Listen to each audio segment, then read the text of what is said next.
बिस्मिल्लाहिर्रहमानिर्रहीम। आज की बात में हम बात करेंगे नफ्सियात से मुतल्लिक है, मगर दौरे हाज़िर की करंट किताबों में 2023 के 10 किताबों में एक उनका नाम आता है।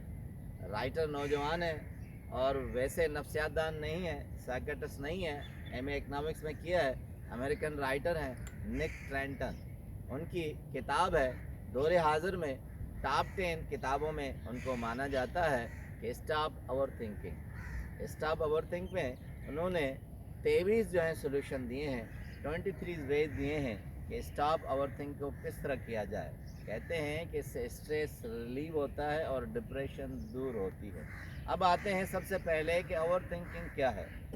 आदमी जो बार बार सोचता है उसे ओवर थिंकिंग कहा जाता है।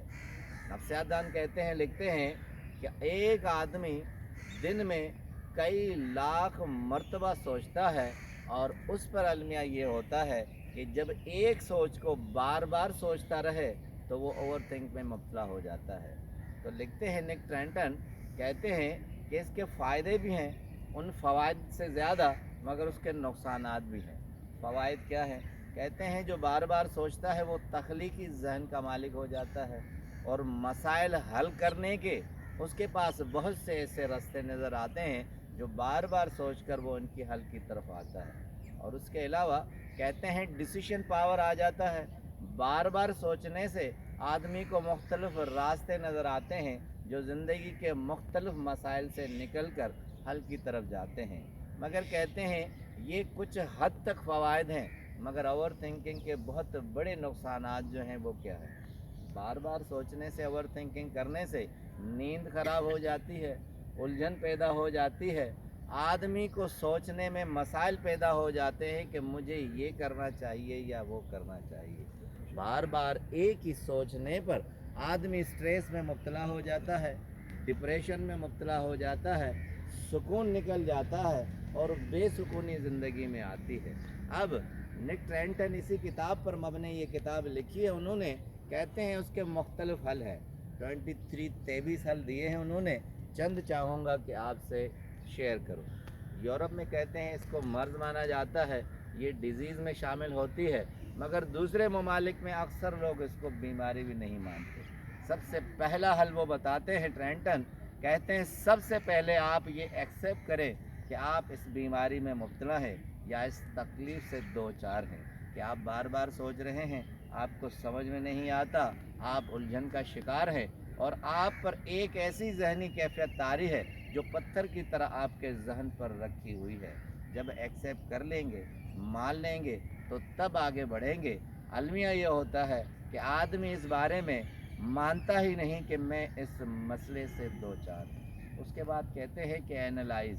जब आप एनालाइज़ करेंगे, तज्जिया करेंगे, तो हल खुद ब खुद निकल आएगा और बार बार सोचने की तकलीफ़ से दूर हो जाएंगे और आहिस्ता आहिस्ता आप अपने आप पर डिपेंड करने लगेंगे, ना कि जहन पर डिपेंड करें कि वो जो सोच आप पर लाद देता है वो आप उसको ही लेकर चलते हैं और मुश्किलात का सामना करना पड़ता है। उसके बाद एक खूबसूरत हल उन्होंने बताया है कि आप सब के बाद, इन दो चीज़ों के बाद शुक्रगुजारी में मुब्तला है, यानी थैंकफुलनेस बहुत बड़ी चीज़ है।